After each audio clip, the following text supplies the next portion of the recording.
kita akan membahas mengenai pengertian data distribusi berkelompok atau distribusi frekuensi.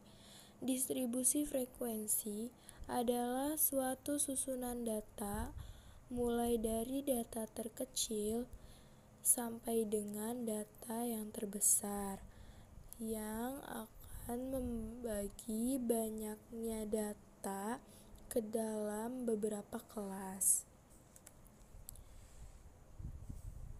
Ada beberapa bagian-bagian yang perlu diperhatikan dalam tabel frekuensi. Yang pertama ada range atau jangkauan, yang kedua ada banyaknya kelas, yang ketiga interval kelas atau panjangnya kelas, yang keempat batas kelas, kelima tepi kelas, dan yang terakhir ada titik tengah kelas. Pertama, kita akan membahas mengenai range atau jangkauan. Range merupakan selisih data terbesar atau maksimum dengan data terkecil atau minimum.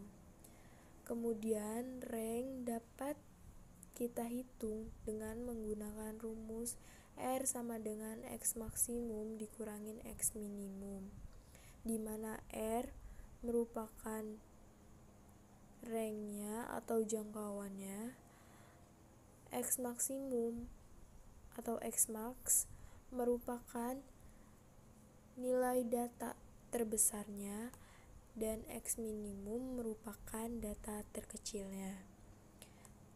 Semisalkan dalam suatu data di mana diketahui X maksimumnya atau data terbesarnya adalah 60, sedangkan data terkecilnya adalah 40, sehingga R sama dengan X maksimum dikurangin X minimum ya sama dengan 60 dikurangin 40 adalah 20, sehingga diketahui range atau jangkauannya adalah 20. Yang kedua ada banyaknya kelas. Banyaknya kelas itu mencakup semua data yang akan diobservasi. Untuk menentukan banyaknya kelas atau menggunakan simbol K, dapat menggunakan rumus K sama dengan 1 ditambah 3,3 log N, di mana K merupakan banyaknya kelas, N adalah banyaknya data atau frekuensi, dan 3,3 merupakan bilangan konstannya. Kemudian yang ketiga ada interval kelas. Interval kelas atau bisa disebut juga dengan panjang kelas merupakan selisih dari data terbesar dengan data terkecil, atau selang yang memisahkan kelas yang satu dengan kelas yang lain, atau dapat juga kita artikan jarak antara tepi atas kelas dengan tepi bawah kelas. Untuk mencari interval kelas, kita dapat menggunakan rumus P sama dengan R per K, di mana P merupakan panjang kelas atau interval kelas, R merupakan rentang atau jangkauan atau juga range, K merupakan banyaknya kelas. Kemudian yang keempat ada batas kelas. Batas kelas suatu interval kelas adalah nilai-nilai ujung yang terdapat pada suatu kelas atau merupakan batas antar kelas. Terdapat dua batas kelas dalam suatu interval kelas, yaitu batas bawah kelas dan batas atas kelas. Untuk batas bawah kelas terdapat deretan kiri kelas, sedangkan untuk batas atas kelas terdapat di deretan kanan kelas. Yang kelima ada tepi kelas. Tepi kelas atau batas nyata kelas yang tidak mempunyai lubang atau angka tertentu antara kelas yang satu dengan kelas yang lainnya. Terdapat dua tepi kelas, yakni tepi kelas atas dan tepi kelas bawah. Untuk menentukan tepi kelas, kita dapat mencarinya dengan menggunakan cara atau rumus untuk tepi bawah kelas, yaitu batas bawah kelas atau BB dikurang dengan 0,5. Sedangkan untuk tepi atas kelasnya, yaitu batas atas kelas atau BA ditambah 0,5.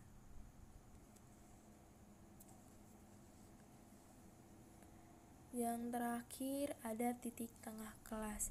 Titik tengah kelas atau nilai tengah adalah angka atau nilai yang tepat terletak di tengah suatu kelas.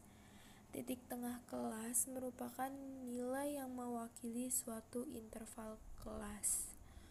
Titik tengah kelas kita dapat mencarinya dengan menggunakan rumus titik tengah kelas sama dengan setengah dalam kurung batas atas kelas ditambah batas bawah kelas, atau batas atas kelas ditambah batas bawah kelas dibagi 2 atau per 2.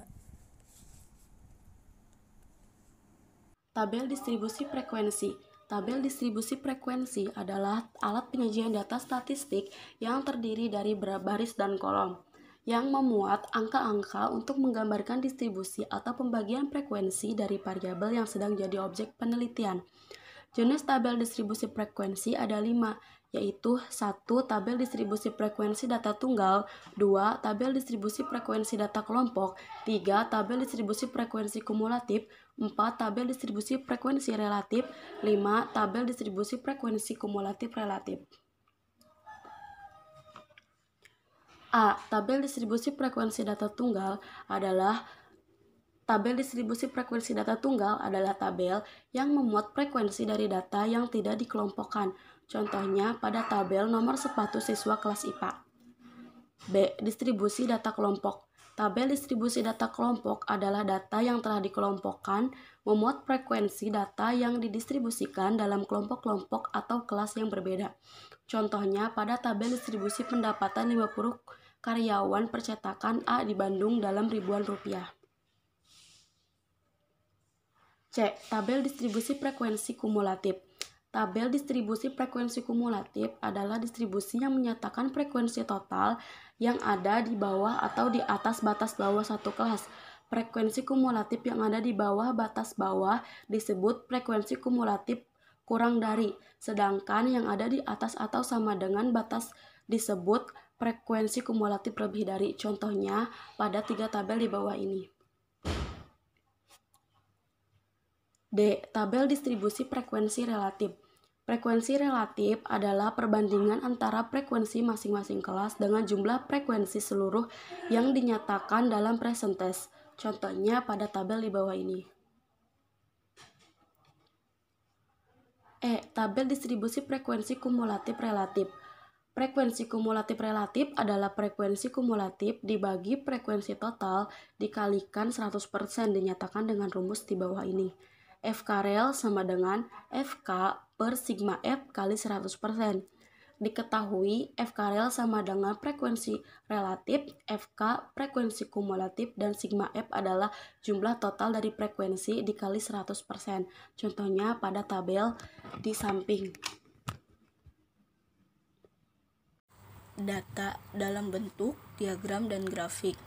Maksud dan tujuan penyajian data statistik dalam bentuk grafik maupun diagram adalah memudahkan pemberian informasi secara visual.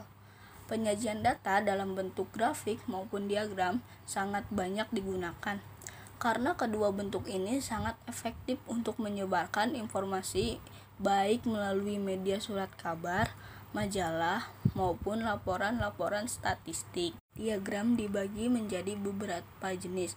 Yang pertama, diagram lambang. Diagram lambang adalah penyajian data statistik dalam bentuk gambar-gambar dengan ukuran tertentu untuk menunjukkan nilai masing-masing data.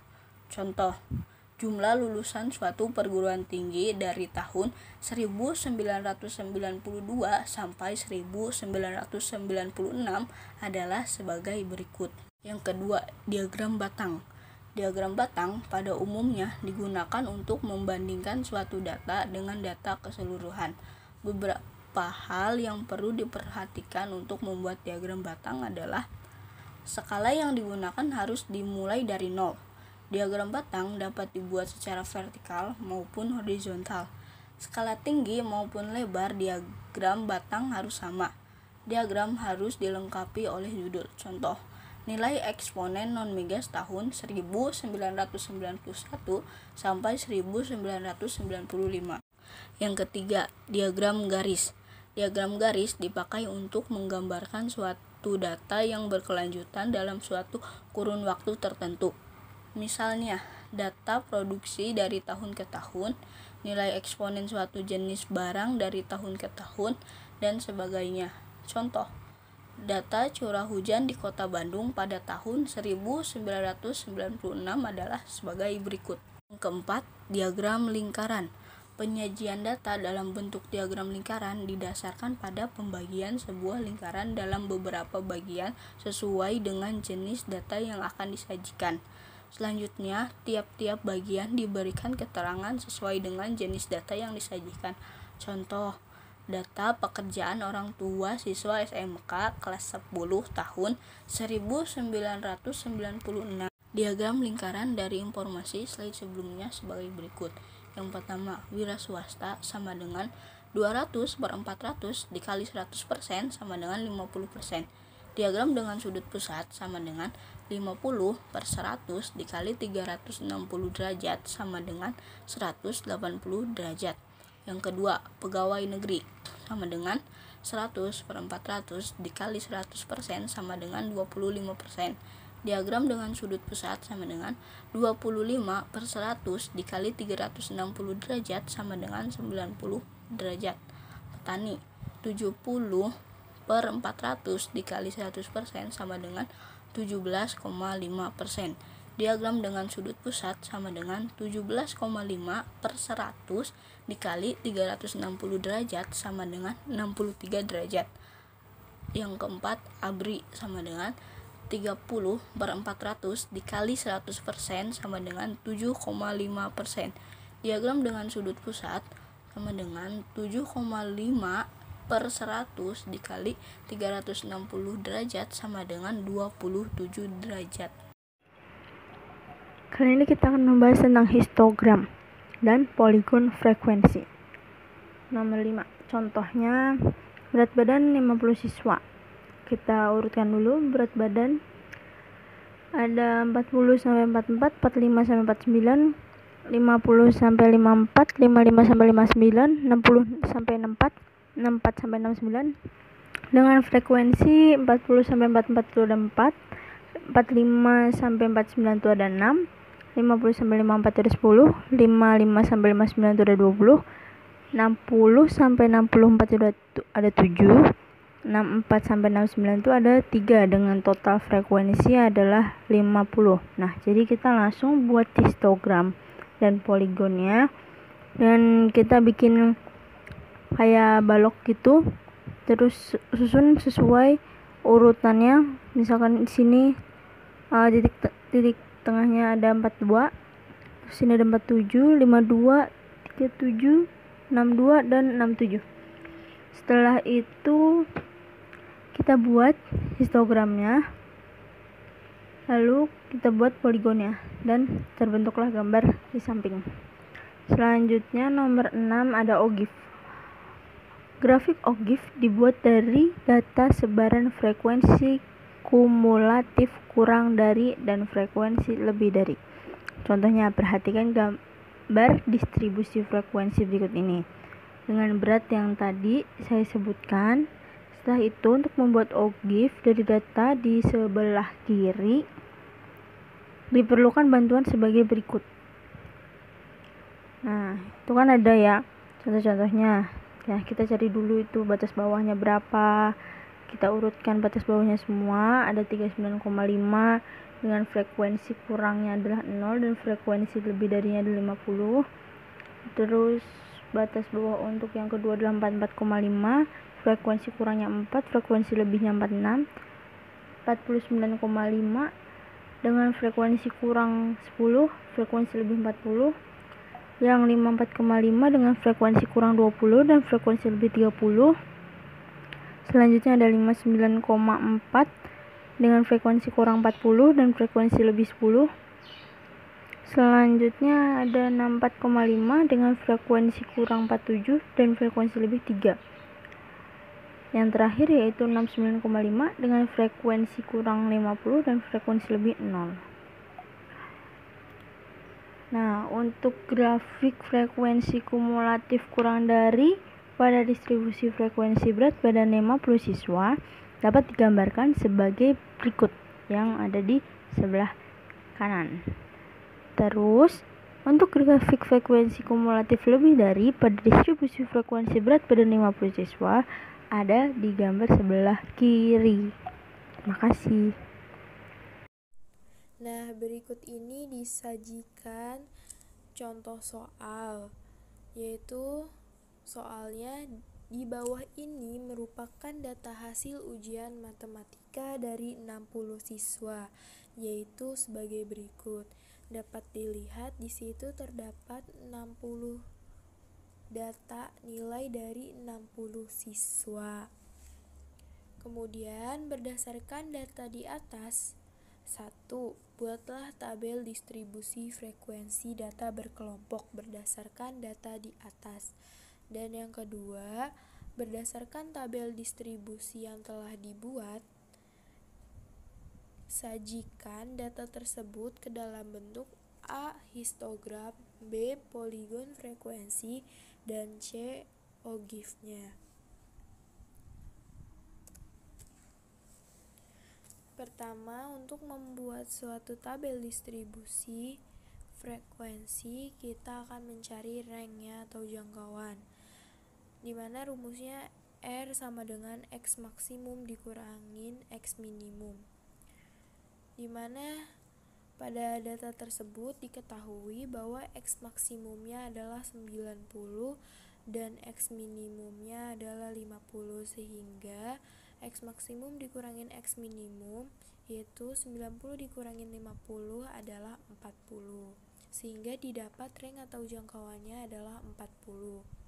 Kemudian kita akan mencari banyaknya kelas. Banyaknya kelas kita dapat menggunakan rumus K sama dengan 1 ditambah 3,3 log N, yaitu sama dengan 1 ditambah 3,3 log 60. 60 itu merupakan banyaknya data atau frekuensinya.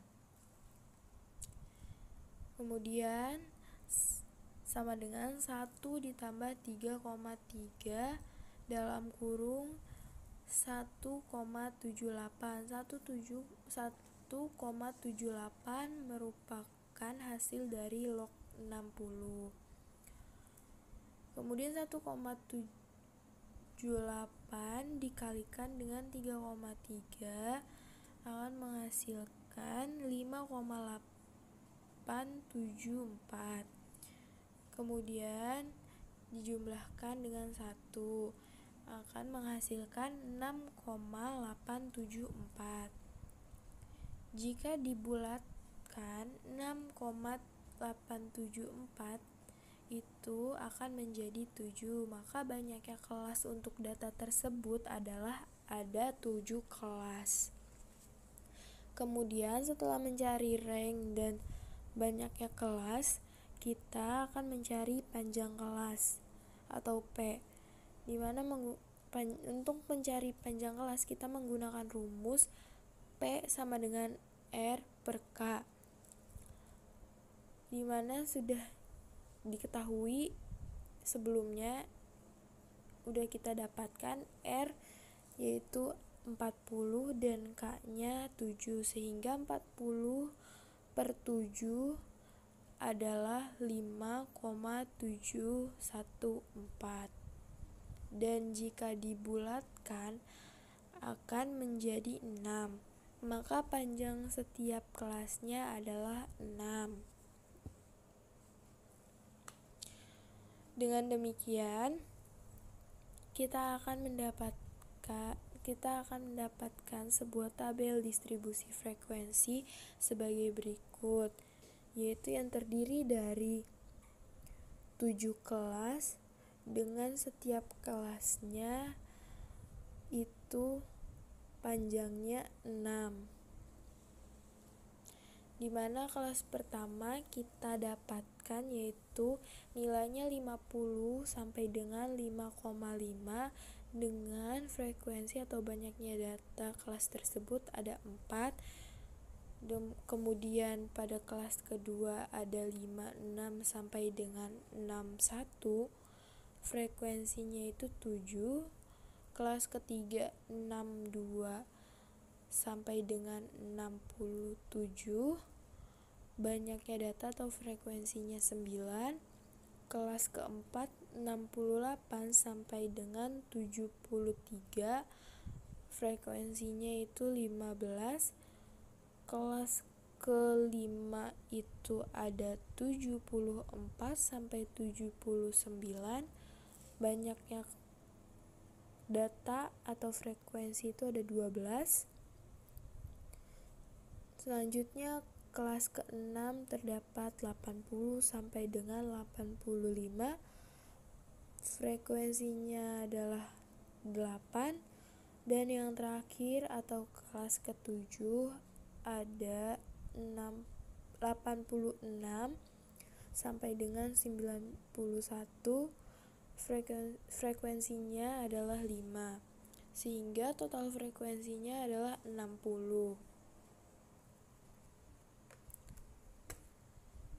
Kemudian yang kedua, kita akan membuat histogram dari data frekuensi yang telah kita cari sebelumnya. Untuk membuat sebuah histogram, kita harus menentukan terlebih dahulu tepi bawah dan tepi atas setiap masing-masing kelasnya. Dimana untuk mencari tepi kelas, yaitu untuk tepi bawah kelasnya kita dapat mencarinya dengan TB sama dengan BB dikurangin 0,5, yaitu sama dengan 50 dikurangin 0,5, yaitu akan menghasilkan 49,5. Dan hitung TB-nya sampai dengan kelas terakhir. Kemudian kita akan mencari TA. TA kita dapat cari dengan TA sama dengan BA ditambah 0,5. Maka 55 ditambah 0,5 adalah 55,5. Sehingga dihasilkan sebuah histogram sebagai berikut.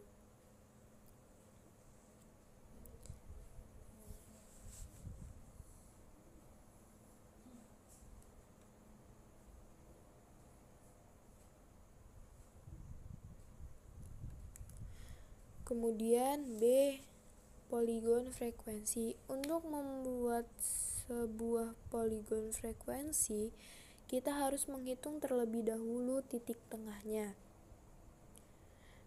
Titik tengahnya kita dapat menghitungnya dengan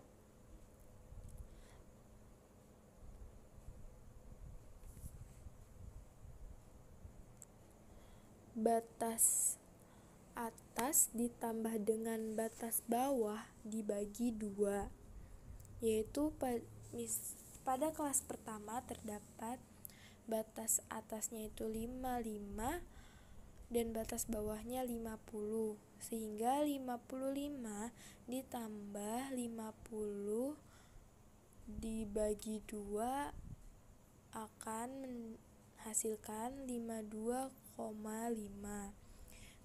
dan kita dapat hitung sampai dengan kelas terakhir dengan menggunakan cara tersebut. Sehingga kita akan menghasilkan sebuah poligon frekuensi seperti gambar tersebut, di mana untuk angka yang merah itu menunjukkan titik tengahnya, untuk yang biru itu TA dengan TB-nya, dan yang hijau adalah frekuensinya.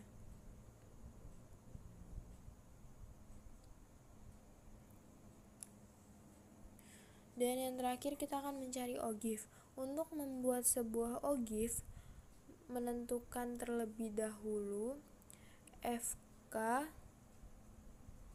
kurang dari atau sama dengannya dan FK lebih dari atau sama dengannya, di mana FK kurang dari atau sama dengannya merupakan frekuensi kumulatif kurang dari, digunakan untuk mencari OGIF positif. Dan untuk FK lebih dari atau sama dengannya merupakan frekuensi kumulatif lebih dari, digunakan untuk mencari OGIF negatif. Untuk mencari FK lebih dari atau sama dengan, itu kita dapat menghitungnya dengan total dari frekuensi itu kan 60. Dari data yang disajikan itu 60 frekuensinya totalnya. Kemudian kita akan mengurangi total frekuensi tersebut dengan frekuensi pada kelas pertama, sehingga 60 dikurangin 4 akan menghasilkan 56. Dan kemudian 56 akan dikurangin dengan frekuensi kelas kedua yaitu 7, sehingga menghasilkan 49. 49 akan dikurangin dengan frekuensi kelas ketiga sehingga menghasilkan 40. 40 dikurangin 15 yang merupakan frekuensi kelas keempat sehingga menghasilkan 25. 25 dikurangin dengan 12, di mana merupakan 12 adalah kelas kelimanya, akan menghasilkan 13. 13 dikurangin dengan frekuensi kelas ke-6 yaitu 8 sehingga menghasilkan 5. Kemudian kita mencari FK kurang dari atau sama dengannya yaitu dengan cara frekuensi kelas pertama dijumlah dengan frekuensi kelas selanjutnya, yaitu misal di sini 4 maka akan ditambah dengan 7 akan menghasilkan 11. 11 akan dijumlah dengan frekuensi kelas kedua yaitu 9.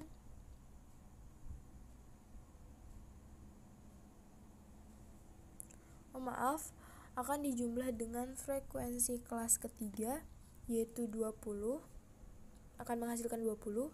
20 akan dijumlah dengan frekuensi kelas keempat yaitu 15, akan menghasilkan 35. 35 dijumlah dengan 12 akan menghasilkan 47. 47 dijumlah dengan kelas ke-6 akan menghasilkan 55.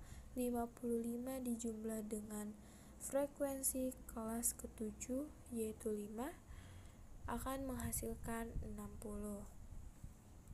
Sehingga kita dapat membuat OGIF positif dan OGIF negatifnya sebagai berikut.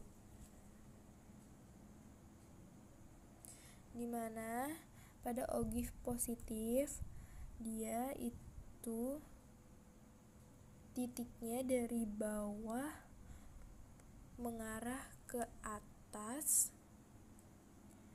Dan untuk ogive negatifnya dari atas menuju ke bawah.